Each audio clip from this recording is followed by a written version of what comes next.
5 seconds remaining. Dire team ban.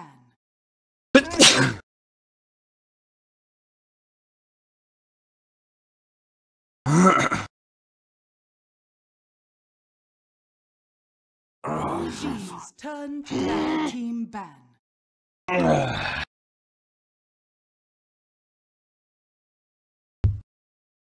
OG's turn to ban.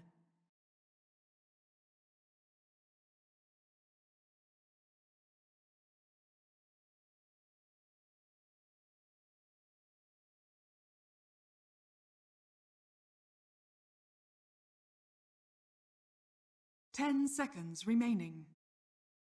All right, welcome, ladies and gentlemen, boys and girls, to the MDL European region coverage, the qualifying action that is for a major tournament. We are now on our 4th day of coverage, and we are advancing on pretty far here in the event, to say the least. We got our 2nd quarterfinal matchup now taking place. Winner of this advancing on to the semifinals, where then our 2 semifinals will happen on later today. So we have 3 best of 3s going to be coming at you, and we are kicking it off with a great one at that. We got OG taking on Double Dimension here in this best of 3. So game number 1 kicking off. I'm Breaky CPK, going to be your host once again, and today going to be joined by a different co-caster. Going to be joined by Rhyme. Rhyme, how's it going, man? Yeah, I'm pretty good. Oh, it's the Frosty Man. Hi. So we're watching the post-resolution OG. Well, we were watching it before, but now it's formalized, so... Yeah, we need to talk about that for a second, because just to clarify, so yeah, you are right. Obviously, earlier on in this event, Mad was already stepping in as, you know, he's always been kind of a stand-in player for the team. Obviously, he's the coach after all. He's been their 6th man. So we just kind of figured, you know, it was a case of, oh, resolution's vacation, or he was supposed to play in WSG, but it didn't happen. So maybe there was some confusion there, whatever. We just assumed that was the case, right? And all of a sudden, today came, and literally less than an hour ago, the official news came out that Resolution is no longer part of OG. It does sound like it was somewhat of a mutual agreement, but just because of the lack of great results for the team, they decided to part ways. So as of now, Matt is actually their 5th player and playing in that mid role. So that's just a quick update there, as you're getting at, but I'm still trying to process it and take it in, but man, that's some crazy stuff going on. Yeah, it's like, I don't know what could have caused it. Also, things seem mutual, but I'm not going to say it isn't mutual, but like, pretty much everything that happens in these sports, like, everyone just goes, well, we both agreed on this, even if one party didn't quite agree to it the same way as the other did, but... Absolutely, and you know, obviously coming off the news of yesterday, especially dear to my heart, being a Complexity fanboy after all, and knowing those guys for so long, you got Kyle announced that he's no longer a part of Complexity, so really, there's within the last 24 hours, it's been very, very interesting, especially now with this, but alright, enough about that, that's for another time. We got a match here to talk about. We got the Ancient Apparition picked up, as you mentioned, we have a Tusk Brewmaster response, we have a Sand King then. So that's the draft so far. What do you think? Well, I'm thinking Tusk, pretty much, he's one of the most safe 4 positions he can go for. He can save people, he's very, very good at ganking mid. He's scales quite well into mid to late game as well, but he's just generally nice to have. Panda is going to be on definitely No-Tail or S4, probably S4. And on the other side, you got SK and AA. That SK could be 3 position or 4 position, you don't know. Benefit picking Sanking in the first 2. And AA is just, whenever you have a gank, you have damage. You can out Roche, you can use ulti for almost anything. So generally, both teams keeping options open. Yeah, AA's been kind of interesting as of late, I feel like. You know, obviously watching a bit and casting this event specifically. Ancient Apparition feels like he's, I don't want to say a niche support hero, but he's kind of on that next tier maybe. You got like Rubik, Disruptor, Witch Doctor right now. But then Ancient Apparition does make his appearances here and there. Double Dimension, you know, taking that. But when we do see mostly, you know, paired up with the Sand King, obviously it's some great synergy there. So, but definitely a strong hero in his own right, as you mentioned, that Ice Class present. Vouch for it. Turn to pick. Yeah, quite recently. Yep. We have Bane and Tiny being banned out, so generally want to secure that laning phase on DD. And Disruptor picked up. Yeah. As you mentioned, one of the safer supports, one of the more common ones. You're seeing like Kingwin picking him up first pick almost every single game. think it really takes a kind of person to be a captain of a team and go, I'm going to pick myself Disruptor first pick every single game. And it's just, I'm going to be happy doing that. I'm not going to get any farm. I'm not going to enjoy myself, but we're going to do fine. And Kinguin qualified through to this round, I think. So. Well, they're in the semifinals. Yeah, they actually play, the winner of this plays Kinguin, funny enough. Ah, okay. Good that you brought that up right there, but whoa, we got to talk about that for a second. Leshrac coming in. Oh, this is Excalibur hero, for sure. They must be expecting like a Terrorblade or a PL to be coming out, at least, because I don't think you'd have any reason to pick Leshrac if there wasn't something to be heavily countered by Leshrac, but there's nothing so far. Like, Leshrac's, he's okay against their heroes, like, doesn't really have any specific interaction with like Brew or Tusk. He's not amazing against any of them. But he does work well with the Sand King, and you've also got the Spell Amp from AA, so you can kind of burst people quite quickly. We did. I was looking back because I was like, we did actually have a Leshrac in the group stages, and sure enough, it was actually OG. They ran it against Moriarty there in their rematch against him, and that was a complete stomp of a game. It ended up being a Leshrac versus a Zeus middle, as funny as it is. But they won. Not only won that matchup, but obviously they led S4. But yeah, interesting seeing here for Double Dimension again. Not an everyday hero by any. So, yeah, again, of where exactly he has the diversity of being played in multiple roles, and Visage also kind of one of those heroes. As OG is going to snatch up. Yeah, picking Visage is alright. So we now know that it's going to be No-Tail Visage, it's going to be S4 playing Panda, and they're going to be last picking Mad's hero. I'm pretty sure, because I played against the last Visage I played against in a pub was in fact No-Tail, and he was playing at middle, so he's been playing that quite a bit now. So I think now that Rezo's gone, they're getting used to playing No-Tail in more of a farmy kind of role. We have seen a little bit of Visage as well this event too, and mainly band action. So it is pretty rare that he is left open all the way to this point. No-Tail. Whether it's mid, whether it's safe lane, I'm sure that's going to come down to matchups. What makes sense, but if it's, say, a Leshrac mid, is there any reason why a Visage couldn't be mid? Is that a poor matchup for some reason? It's a completely fine matchup. In fact, it's pretty good for Visage because there's no point, like, Leshrac doesn't have any way to kill the birds, his damage is fairly low, he starts off with 52, I think it is, and Visage starts with, like, in the high 50s. So, Visage basically outlasts it in the entire time. And Leshrac has no real way to, like, pressure Visage out of the lane, so... And then when Visage hits 6, like, it doesn't matter. Leshrac tries to get close to the ulti because that's his like standard thing, you know, he goes in for the stun, he ults you down and that kind of thing. And Visage is like, well, I've just got birds and I hit you really, really hard, so you can't do anything. So that lane kind of stagnates about level 5 for both heroes. And Terrorblade picked up, alright. So they pick Leshrac, and then that can discourage a Terrorblade from OG, so then OG don't pick it, so then they can force pick the Terrorblade themselves. Maybe that's something that's going on there, you don't know. Comfortable hero for No-Tail, but you know they already had the Visage as mentioned. He'll probably play that. So yeah, good point with the whole Leshrac themselves now. Miss Moon, by the way, or Mice Moon, or I just call him Moon. Over there in Double Dimension, he is standing in for Mag. He was the other day as well. So again, after what happened with Resolution, and I mean I don't want to speculate, but maybe there's something there. I don't know. Who knows right now? The rosters right now in Dota 2 seem very very flimsy. Happening. Anyways, final picks.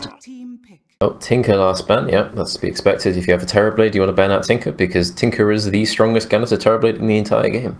I think that was last shown in like EG versus VP or something where no one went like 800 GPM 0 Death Tinker versus Terrorblade. Gonna put on a clinic. Admittedly, not everyone is no one, but sure, Tinker is still something to be worried about. And the last ban Tide from OG because none of their heroes can realistically do very much against Tide. They don't have the burst damage, they don't have like any Silver Edge carriers or anything like that. So Tide would be guaranteed to get a lot of farm if he was picked. Now DD, they have a last pick, but they have two very, very farmy cores already, assuming that Leshrac is in fact a core. So they'll probably want to be picking something that can be content with not getting that much. Underlord, he's okay-ish. He'll survive, but it's hard to really guarantee him farm because he's a very greedy offlaner. Darkseer, okay. We haven't seen that for a long time. But you've got some combos: vacuum stun, vacuum another stun, vacuum reflection. No, that's not really a combo, but it's something. It'll do something at least. It's not you're not looking for that necessarily. Darkseer though, you mentioned. I mean, the vacuum is a great setup tool for really every hero here. Well, at least 3 of the 4 of the Leshrac Sand King. In that perspective, it makes sense. But yeah, we do not see a lot of Darkseer, and I feel like it's one because his overall his ultimate's maybe a little bit underwhelming, and is his laning phase not necessarily as strong anymore. I mean, he constantly gets nerfs, patches over time. So why do you think we don't see him? We don't see him because, well, Darkseer is typically strongest when the off lane has been kind of left in a 1v1. He was strong when people could easily roam in with Iron Shell. Like, you'd be seeing like people picking like Darkseer Night Stalker first 2, Darkseer Bounty Hunter first 2, and then they would be abusing this Iron Shell. But it's so easy to keep control of your own safe lane now that like just sending 2 heroes up there with Iron Shell doesn't really change things that much.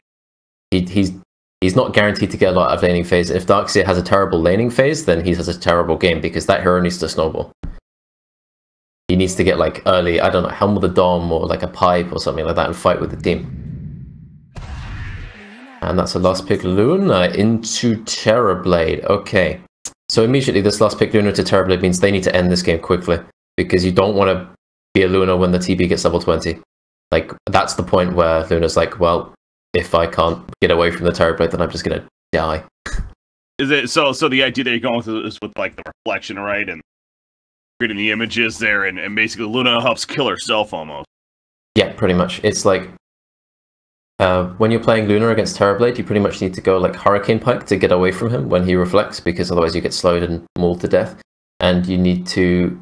I've seen people, like, I've played FPL and I was playing against YJS playing Luna, and what he did against Terrorblade is he went like Hurricane Pike into Ags, and he didn't take the 10 stat talent, he took the beam damage, and his principle was, as long as the Terrorblade doesn't have BKB up, I'm just going to press my ulti on him and he'll die. Which I think was a valid way of doing it, but maybe that's not what they go for here? Well, I don't know. It's kind of funny that you talk about, because, you know, when they final picked Luna and then your following statement was they need to end the game early, that doesn't feel like that usually goes together, right? Luna's usually more known as I want to farm a little bit and maybe be that very scary mid to late game presence especially, but... as you mentioned with the matchup, I mean, they're almost kind of setting themselves up for that, so it is a curious option. I mean, is it almost like I don't want to call it a misdraft, but is it like, are you questioning it a bit, or are you fine with it? I think I'm fine with it as long as they can make sure that the TB doesn't really get off to an amazing start. And they have a Panda on the off lane, so Panda does pretty well versus Terrorblade. Doesn't really die and can shut down the farm quite a bit. Oh, Fly, be careful. Call, they're smoking. I feel like Double Dimension's constantly doing this in these last couple of days. Smoking in as 5. Trying to catch somebody. So might wrap around in the middle lane even, but gonna be patient, but as of now, it doesn't look like they are gonna catch anybody. By the way, this is a rematch of sorts. They did meet up in the group stages in the best of 1 place of the groups, and actually OG won that series, or won that game even. Decisively. Go. Bringing that up as well. But no first blood. That they're going to spread out. Going to split up and look for clues among the different lanes, realizing that this work. We're probably going to have the Sand King being sitting bottom for a while, benefit from that Iron Shell. Because honestly, Lunar Disruptor, it's a pretty strong lane, but compared to Iron Shell Sand King, like, if they get caught out, they can just kind of die. Looking at these lanes, OG, they should be fairly happy with this. All their lane matchups should go even, or at least, yeah, winning, maybe. Yeah. Visage matched up in the middle lane against the Leshrac. We were talking about that already. How you actually like the Visage even. Oh, his block's a bit worse though. Given that Sand King's actually placed the ward here, he knows exactly when he can rotate into mid. He does see the courier, but we have to get that. Just gonna throw out that split earth, just you know, casually. Could soften him up a little bit. And here we go. Milan's gonna run in. Another split earth is gonna be set up pretty easily here. Matter of how much auto attacks can they get in. I don't think it's gonna be a kill, but it's just gonna be plenty of damage. However, Milan's now in some trouble with Tusk being here. Even takes a tower hit on top of that. And Jarek's looking to run him down. Another shard in 10 more seconds. I don't think it's going to be a walk away as well, but very close call. Almost got turned for the first. Yeah, Visage does a lot of damage, and honestly, like, ganking mid now is so scary because the tower is just so close to the lane. Like, it's so easy to walk in tower range, just tank some tower hits, and then suddenly your gank has gone horribly, horribly wrong. So Milan avoids that fate, but Dota, he salves up, he gets intervened with Jerax, and this mid lane's is kind of going to be stagnant for a bit. Yeah. Yeah, and also that Grave Chill ability, it's especially even just the 1 point value that you get from it. That 32% move speed drain even that happens. So the slow on top of the buff for himself. I mean, it's quite the turnaround potential. So you better make sure to stun lock him down and do as much damage as possible, or else he's not only going to be flying away, but perhaps running after you. Don't secure that kill, so. Yeah, you need to be very careful. It's pretty much like an all or nothing sometimes. You don't want to get forced into the situation where you have to man fight the Visage because usually he wins. The other lanes, you got the top lane, S4, sure enough, on that Brewmaster. He's going up against the Ancient Apparition. Terra Blade up here. Right now, it does seem like Ditya Ra's having absolute free farm. Top lane. Can't seem too surprised at that one. Jerax especially has been spending most of the time in the middle lane, of course. So, yeah, it seems like it's going to be a pretty open game for Terra Blade, at least early on. Yep, he's farming, Panda's farming decently. They're getting some nice pulls off, so Panda's farm is being denied a bit, but he's still sitting at level 3. Pretty much the exact same as the Darkseer, who's now being escorted to safety by Sankey. You can't really even see the Iron Shell on, but he's Iron Shelled alright. That is actually, because his body's a little bit too big for that. Anyways, Darkseer is going to take the creep wave. Also takes that snowball to the face. Great shard block from Jerax as well. This could be the kill as a result. In fact, Milan's also going to glow on top of that. Darkseer realizing it's a lost cause.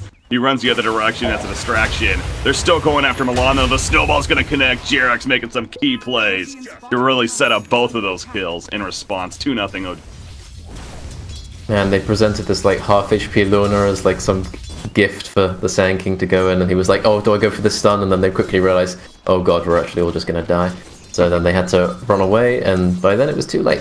So the Darkseer Sand King lane feeding away 2 kills, not exactly what you want. This lane is like, it pretty much has to go well the entire time, otherwise, like, you want to have like a level 4 Darkseer right now. You want to be above the Lunar levels. You want to be able to get that level 3 Iron Shell quite quickly and threaten more kills with the Sand King. But now, Sand King's going to have to leave the lane. He's going to have to smoke mid. Maybe this works out. Oh, Darkseer actually. Glimpse is going to bring him right back in, so his Surge is now going to be on cooldown for 6 more seconds. This should be a kill. Yeah, and that's... Disruptor feels like he's pretty good against a hero like Darkseer, right? For the Glimpse alone. Back to the middle lane, yeah, Visage. He is going to go down, though, so... Finally, Double Dimension gets on the board, and that's a big kill at that, at least. Taking out the mid. Still, mid's like, even with that kill, mid is still completely even. I mean, if you look at the CS, Visage is ahead a bit. Like, this kill is nice, but it's not really anything amazing. But the Darkseer dying again. He's level 3, 4 minutes. The Luna's starting to get, like, very difficult to contest. They need to make sure this Darkseer has somewhere to go and some space to get, because if he's stuck in the situation where he can't really get very much, I don't know how they use him. Disruptor, he's coming in the flank. Now, as he does this, the Dire side, they're all sending 2 heroes over as well. You got Sand King and Ancient Apparition. Could be a bit of a clash down here at the bottom lane. Disruptor, yeah, though. Scouts it out. Oh, Excalibur getting dive mid. But he's gonna live. Has his boots in his backpack. Leshrac, and I know I mentioned this the last time we saw Leshrac. He too is, although a different player in Excalibur Planet here. He's going the same build with a QE build, the Split Earth into the Lightning Storm. No Diabolic Edict. What do you think of that? It's just too hard to get the Edict off. Because you think about it, by the time the Edict's actually going to be a useful level to do like damage, it's like level 2 or 3, right? And then if you think about it, like, you want to go for an Edict, like, kill when you have 6, you get the stun, you Edict, you press ulti, but then your Edict is just going to be shared among the birds anyway. And honestly, the Lightning is a better tool for laning in general, so... Bottom lane, Jerax TPing in. They almost killed Luna initially, but they did not, and now the turn is happening. Milan's going to go down, snowball in once again. Jerax seems like he's such a key hero this game on that Tusk, because they say that he goes down going a little bit too deep, but he sets up the kill in Ancient Apparition, and now it's Darkseer versus the 2. That Iron Shell, you have to respect the damage. Level 2, so Mad and Fly will back off. So it ends up being the 2-for-1 trade in favor of OG, though, so... death. Jerks, he's 2-1-2. Again, moving around from middle to bottom on this Tuskar. Having high impact, to say the least. He's just kind of everywhere. Thing about this, like, Iron Shell, double Iron Shell thing is, like, it's meant to be so much damage that there's no prospect of fighting against it. Also, No-Tail's getting ran out a bit. But it's meant to be so much damage that you can't battle, but, like, with the Lunar Tri-Lane, they can just man-fight it. Because they just have so much damage from the Lunar Blessing. Oh no, Excalibur, you could tell they weren't on the same page right there. I mean, Sand King into Leshrac. Leshrac gets glimpsed back into the Ice Shard block. He is going to end up going down. No-Tail's not only surviving, but Soul Assumption Nuke. Level 1, still plenty of damage on him. Milan, though, Burrow Strike's done its more TP rotation. Starks here with that Ion Shell doing plenty of damage. They're going to set up the Calm Visage as well. And now it's just Jarek alive on the Radiant side. He's going to be vacuumed back in a couple of auto attacks later. Running at him with the Ion Shell. Great Snowball, though, looking to return. And now a TP back in from Mad, actually rotating in. Hits the beam. The Splitterth is going to miss, and down goes Darks here. We have some mid-wars action, apparently. Nearly every hero showing up here. In the middle lane, just plenty of back and forth chaos. Have you ever wanted to kill a Tusk so much that you've skilled level 1 vacuum at 5? Like, that doesn't quite seem worth it, especially given... I don't know. But yeah, Visage unfortunately loses his bird, so his right to stay in the middle lane has been revoked. So he has to sit in the bot lane and wait for his burst to come back up, otherwise he just doesn't really feel like a hero. See the Primal split at the top lane, by the way. Terribly with that Metamorphosis form. He's now having to play a little bit defensive. They're going to be lifted on up, purged back down. Terribly the stun hits from the Rock, and no, the Sunder on his teammate. Well played right there from Didiera. He's going to stay alive in the long run, but Excalibur goes down in the middle lane meanwhile. And guess what? You have Luna, Tusk, and Disruptor all showing up back to the middle lane. You mentioned Visage at the bottom for the time being, so save on himself from Terrorblade, but yep, Leshrac going down. Second time now. Oh. Panda didn't die, which is good for him. Oh, he's Bounty and just gets taken by Milan. He's not too happy about that one. So the thing about this Luna is she can move around, she can use Lucent Beam and ganks, she provides a lot of damage with the Lunar Blessing in fights, and she also has ulti, whereas Terrorblade is just kind of stuck in his top lane, which lets OG make a lot more moves. Speaking of moves... Yeah, this glimpse is zoning Darks here. That's what I was going to mention earlier, and it's just as we're seeing constantly, that the glimpse is so good against it, because usually with that surge, it allows him to get away, obviously, in most cases, and be fine, but glimpse is one of those abilities that's like, nope, you ain't going nowhere. Right back in, so... I'm really surprised they last picked it into the Disruptor. Like, they really wanted to pressure this Luna. Didn't quite work out that way, though. Did not, but... overall, the net worth it's only 1,000 net worth lead right now for OG, and then a lot of that has to do with Terrorblade's success at that top lane. But you do see OG starting to come together now, and this is where the objective gaming start kicking in. You have Visage with that headdress well on his way to the Helmet Dominator. You have Mad, he's looking to build a Dragonlance deck. Side him. Familiars, double stun on the Sand King. Just that Soul Assumption, plenty of nuke, but enough for the kill. So, but yeah, you were talking about the Hurricane Pike on Luna, and it looks like that's exactly what Yeah, she's just going to go for that first item, probably. And then you definitely just have to buy a BKB against Darkseer and Leshrac. Like in this game, it's like, you look at the Sand King, he's level 4, AA also level 4, supports on OG 6, almost halfway to 7 on Disruptor, and Tusk is level 5. He's actually smoking with Luna, with Eclipse, looking for a kill there. That OG just fight so much, and their safe lane, tri-lane was so successful that their supports are completely eclipsing the levels of the other team. Oh, Excalibur gets a 2-man stun. Oh, yeah, they do find him in the end in that middle lane. He hit the 2-man stun as mentioned, but it was just too much to deal with by himself. So I saw them hunting. I didn't think they were going to actually run into him, but they do. Yet again, so the Leshrac pick is... He's starting to struggle quite a bit. He's down there in the middle of the pack on the net worth. You see what he's working on. I mean, he's trying to get that Bloodstone, but he doesn't even have any of the components really. It's going to be a while. Yeah, this Leshrac is not having a great start. He's sitting 3k net worth, 10 minutes. He's behind the Visage. And I think, honestly, at this point, like, Leshrac is... He was also picked around TF5 because he farmed so ridiculously fast and he got his items up so quickly. And he had such good matchups that he was just dominant hero. But now, getting Leshrac the farm he needs is really difficult because he needs so much space. And the fact that he didn't do well in his lane and the ganks didn't really work out means that getting that space is so much more difficult. Because you have to invest so much time on these supports to actually help him. Oh, Milan gets the stun, but... Might kill Disruptor right here at least. They might. Fly. Yeah, they're gonna get him. Lightning Storm? Yeah, it's a... J4 got credit to fruition. Anyways, so they kill him, but you look at the top lane meanwhile. Top tower specifically. Oh, got a CP cancel. Oh, that's big. If he has an Eclipse actually, but no, he's gonna run away with the drum. Finding a chance to use it. Yeah, close call right there. How about that, by the way? Drums picked up on Terrorblade earlier on here. Yeah, it's a lot of fighting. I think it's, yeah, when you want to be more active. Also, it gives you mana regen and stuff, but it's generally seen as like an alternative to the Dragon Lance build. J4 runs into a bit of chaos here right here himself. Thunderstrike should help to finish him off. Meanwhile, Jarex, he snowballs in and he connects onto Milan.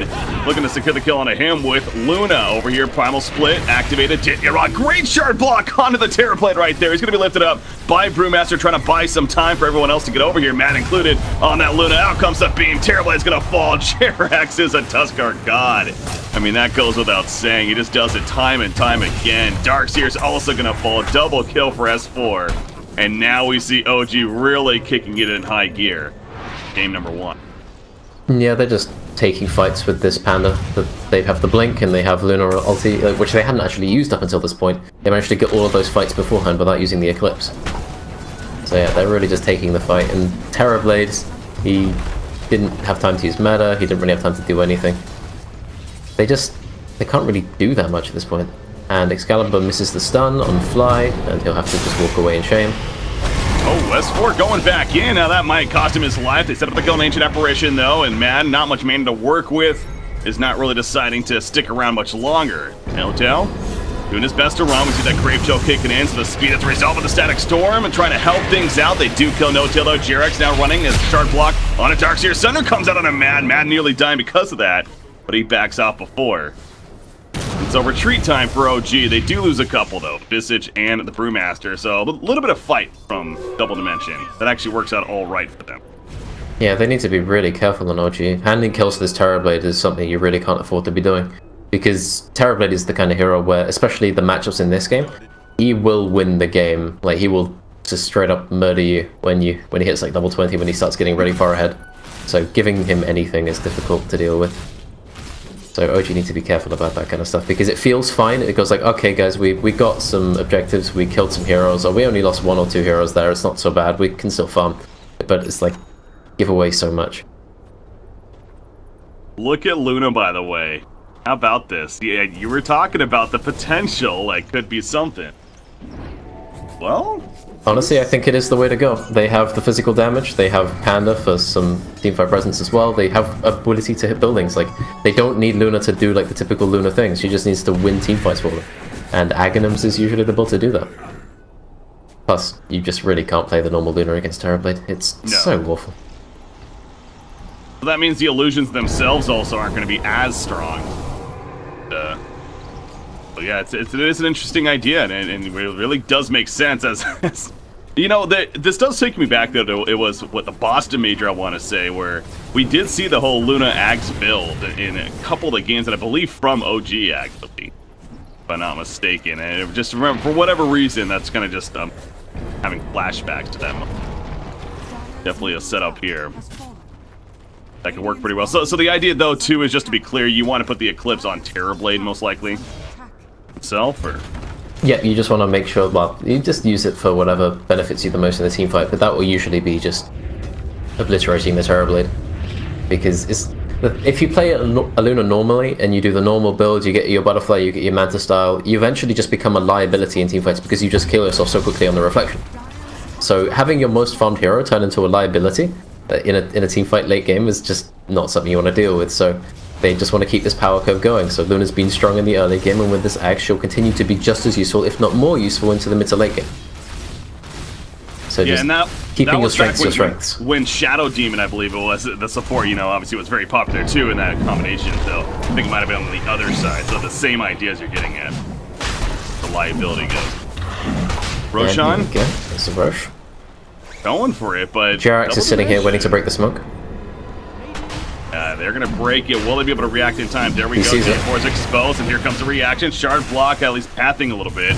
Going to zone them out as much as possible. S4 goes in with the Primal Spell. Leshrac in no man's land. He's going to get caught out. He'll end up dying. Also, the Static Storm locking down Milan. He finally gets the Pearl Strike off at the last second, but he's definitely going to be dying shortly himself. Darkseer, he's trying to retreat. Terrorblade in the back lines. He didn't even use Metamorphosis. That's how horrible this initiation went for Double Dimension. By the time it really started, he realized it was a lost cause, and it's a 4-for-0 in favor of OG. That break into smoke as they did, and you could tell Double Dimension was a little scattered there. Charax almost killed Fly, didn't notice he had the Iron Shell on. Okay, yeah, the positioning there was just completely perfect. Milan tried to catch out the Disruptor, but he caught him, but to what avail. S4 managed to get the perfect clap off in the middle of everyone and the ulti. And Jarax was just sitting there. He didn't even need to do anything, all he needed to do was just see them. It's just playing Sanking at this point without a Blink Dagger at 17 minutes is just nightmare inducing. He's sitting at bottom of the net worth as a 4 position. Not where you want to be. Ooh. That is rough. There, and ooh, wow, I've been having fun with this. I know it doesn't tell everything, and it's like a silly stat, but it's still fun to reference. Thanks to Dota Plus, I got my win probability as far as the graph goes, and right now it's a 93% in favor of OG. And that seems a little high because it is a Terrorblade after all on the other side, but it's understandable. Lord Gaiman deciding that. Very, very good spot here. Yeah, I don't know how it calculates that. It's probably just like the net worth differential combined with like some XP stuff, and then the matchups a bit based on win rates against each other and things like that. I believe it is that because, yeah, as I've mentioned before, and I kind of want to make a habit of it, where after the draft, if you do it right as the game starts, it actually will favor a team. And I'm pretty sure that's because of, like you said, the win matchups as far as which they're picked. Yeah, because Dota Plus uses all like the hero win rate data, which basically means like when it starts the game off, it will just tell you to pick Zeus, Underlord, Wraith King, and stuff like that, because those are the heroes that just have the highest win rates. They have like 60% win rate overall because they're easy to play and that kind of stuff. But doesn't usually actually give you the right picks in high level games. Tournament environment, I think, is a little bit different. Mad, though, he's got the axe finished. It's just a matter of actually delivering to him. It's on the courier being sent down. You have the Alpha Wolf taking over from No Tail. Dominator. They're just gonna go. Let's see what happens. Got the Aegis. They have level 3 Vacuum, no Darkseer ulti, they have Mech, they have no real items on Leshrac. Terrorblade is the only one with any farm. Hasn't even completed his BKB yet, which he's going for second item. Sanking has his Blink though. They do have a creep wave also pushing bottom lane a little bit. They're actually pushing tier 3 with a creep wave, so OG has to keep that in mind somewhat. Mad, by the way, in Half-Life Reflection comes out comes the upset from Milan. He missed the Pearl Strike initially, but the vacuum pull in. They will get the Aegis use on top of that. Nice blast going through. Darkseer's getting low. The mech popped though, but here we go. Luna's back up. She still has the Eclipse. Hasn't used it yet. Lift on a Terrorblade, by the way, in the backline's Tuskar. He's trying to trap out everyone. It's the Brewmaster with that Primal Split as well. Luna's finally uses the Eclipse. Bounce around. She goes down, and Digirol will survive the center on a no-till the last second. Digirol's going to be good for the time being. It looks like OG overcommitted somewhat, but no, it's not enough as Digirol ends up falling. Caught in no man's land himself while his supporting cast was busy dealing with the Brewmaster, which they do, but Excalibur is going to come at a cost. He ends up going down. J4 is also going to get picked off when it's all said and done, and down goes to tier 3. So buyback on Leshrac, and they're resurrecting, but ultimately OG wins the fight. But man, that was a bit closer than maybe expected. Yeah, that was odd. Like, Luna didn't get the Eclipse off because right as the animation was about to happen, she got hit by the Cold Feet. I don't know if she didn't notice it or something, but yeah, that was odd. And then Terrorblade was like, well, if there's a stun Luna right in front of me, I guess I'll just take that. And then he might have got a bit overzealous and walked into the enemy team and then died as a result, but he's getting a bit closer to his BKB, and they have some breathing room now. Admittedly, the gold difference hasn't really changed much, but they have time. Yeah, it's just over 10,000 net worth lead right now, but again, when you have a Terrorblade on your side, and like you said, they have time. If they can keep this game going, I'm not going to say it's going to lead to their favor necessarily, but it'll definitely give them a better chance, because they weren't going to win early game with Double Dimension. That's more on OG side. Keep it going, and you give yourself the chance to then take over in the late game. Terrorblade, and you got to respect Leshrac as well. Leshrac could definitely start scaling himself. Yeah, he starts becoming very, very dangerous, but he's sitting at 6k net worth. He's behind the Tusk at this point. Like, especially with that buyback to defend the Brax, he's not really having a very fun game. He just hasn't been put in a position where he's able to succeed, because like Leshrac is a hero that really likes to move around with, especially a Sand King. You want to be able to make moves together, but the Sand King's game was completely ruined from his early adventures in mid and bot lane. He does have his blink though. He does have his blink now. Yeah. During their initial defense, he blinked in with Epicenter, he stunned no heroes and hit the creep wave, and then J4 immediately tried to follow up with his ulti on that, and then his ulti went right through the middle of the team fight, missed everyone, and the explosion didn't hit anybody. So I think they can probably execute the next fight a little bit better on the side of Double Dimension, but well, I hope so. Knowing how well that hold went, despite that, because I saw that happen, and I didn't point it out, but I'm kind of glad he did, because it was a little comical on it. But it's in the heat of the moment, plays like that can happen, of course. But yeah, you're right. I mean, that's the positive, exactly. It's like, well, we still despite all that, okay in that fight. So if they connect that whole Epicenter Ice Blast combination, then who knows what can happen. I mean, it's like, Visage is a tanky hero, right? He's got Pipe, he's got Solar Crest and all that kind of stuff. But if he gets hit by Leshrac spells or Terrorblade and the Epicenter AA Blast, he will just die. Like, he will just disappear. The Luna are also extremely fragile. To push high ground, they do need the Aegis, because they don't really have, like... They have Snowball save, but it's kind of hard to get off every single time perfectly, you know? Mm-hmm. And if they don't Snowball save the person that gets hit by that Epi Ice Blast, they are deado. Visage, by the way, he ends up going a Pipe here as far as his next build, and now he's going into an AC on top of that. Prioritizing the Pipe against Dire Sign. You know, it does make sense, though, right? It's pretty magic damage heavy. Yep. Protects you from everything but the Terrorblade. And for the Terrorblade, he's got that Solar Crest, working towards the AC as well.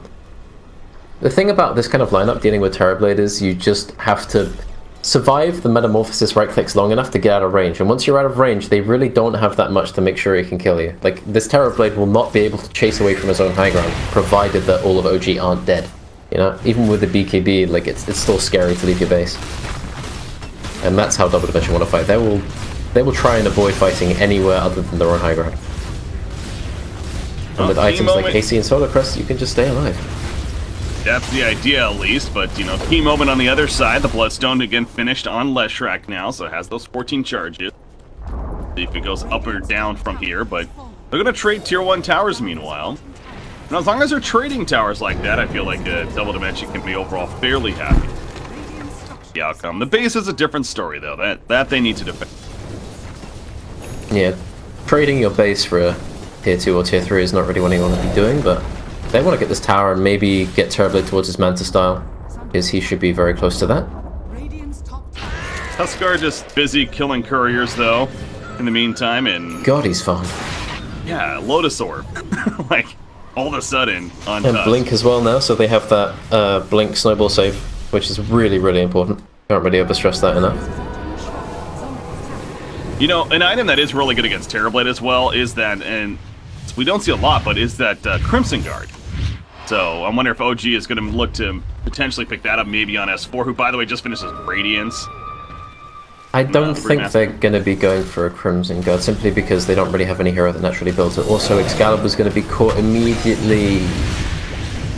Well, there's that Bloodstone we were just talking about, but oh, he's going to survive for the time being, get some response to the upset of the Shrine Pop. It's not going to keep him alive, but will this work out to the end for the Dire team? The Eclipse bouncing around from Mad. There's so many heroes, though, doing it. Spread damage across the board. Jenny Ra, he stayed alive. He has a Sunder still throughout all this. VKB is wearing off, however. He's trying to beat down this Brewmaster with a Primal Split, but the Earth Brewling, 4 seconds left before it comes back together. Looking to finish off Sankey, but now the support is here for OG. All they've lost was Disruptor. Jenny Ra, all of a sudden he finds himself by himself, and he's going to be gone on by Jerax, caught up too, and he will end up falling. He has a buyback, but oh boy, that looks against potential there for Double Dimension and maybe turn with the Leshrac bait, but wasn't to be. The words of Fly. Nice. Terrorblade is dead, his BKB is used, his Metamorphosis is down. Leshrac's Bloodstone is down to 9 charges as well. They used Eclipse, they used everything, but as a result they won the team fight and now they're in position to siege the Tier 3. Although they probably won't commit too hard. They're still a bit scared. Those birds just take no damage. Yeah, the familiars are ridiculous, man.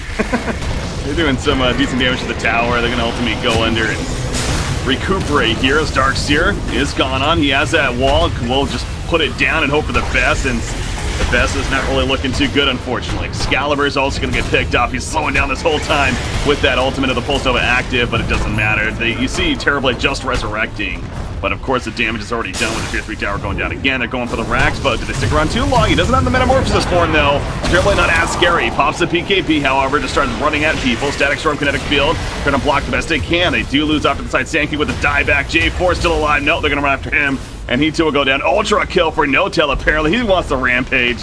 Will they be able to set this up? The perch back down on the Terrorblade. Maybe a little bit too tanky. And hugging those Tier 4 towers, they're not going to get him. But they do get the melee racks as Luna got very low, actually. The Reflection almost kills him. Oh, and Excalibur waits for the high ground. As Excalibur cuts him off, actually. And they do take out Luna. So, again, Double Dimension, a little bit of fight at the end. And they will, if anything, continue this game longer. But, oh, apparently Tusk isn't done just yet. Yeah, the level 20 Tusk has decided Terrorblade needs to die. And well, he does die. The Sunder animation wasn't being activated, but he couldn't get it off in time. Level 21, you're so right. This GRX is, I mean, we've said it so many times. That vacuum, by the way. Oh, the huge never mind. Pathetic response. Go figure. Oh boy. That was a really nice vacuum. GRX play this hero. Yeah, he's really made it work. Every single movement he's made has really worked out. His ganks mid, his rotations to bottom, like, ever since this lane from Double Dimension failed, the Darkseer sanking, I don't think they've really been able to get back into it.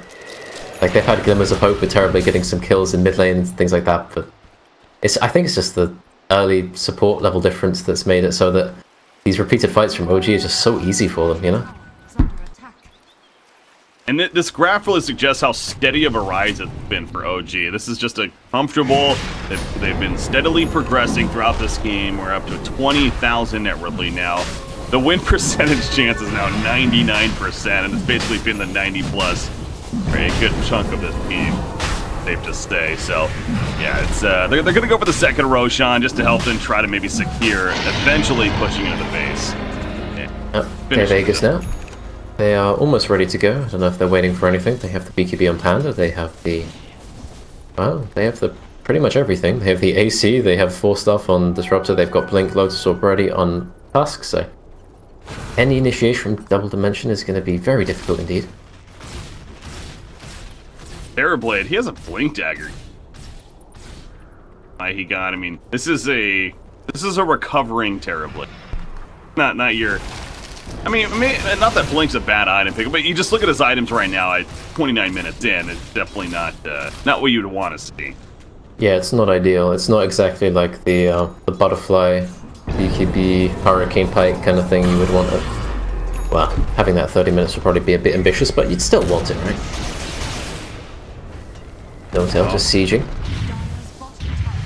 And to defend that 8-second BKB on Terrorblade, as you mentioned, though, No-Tail with the familiars, they cannot kill those damn birds. As for jumps in, he says, all right, now's the time to fight. Splits up. Terrorblade, he pops his BKB. He does have the Sunder still. Look at the turn, Epicenter coming out. In response, Matt is dying. He does have the Aegis, of course. The Eclipse was used as they kill Sand King. Did Raw, he's going to Sunder, isn't he? He wants to outlace, but he's going to be silenced out first, and now he's going to die as a result of that. He does have a buyback. Probably has to use it here to give themselves any bit of a chance. Excalibur does. But I was going to say, it looks like they're just going to concede, understandably. GG's coming out in Game 1 will indeed go to OG. Double Dimension. Yep, right from the outset, just complete dominance from OG. Well, not complete dominance, but just a kind of scaling, impending sense of doom coming from this Visage and Luna push. Insidious and creeping, as it might be.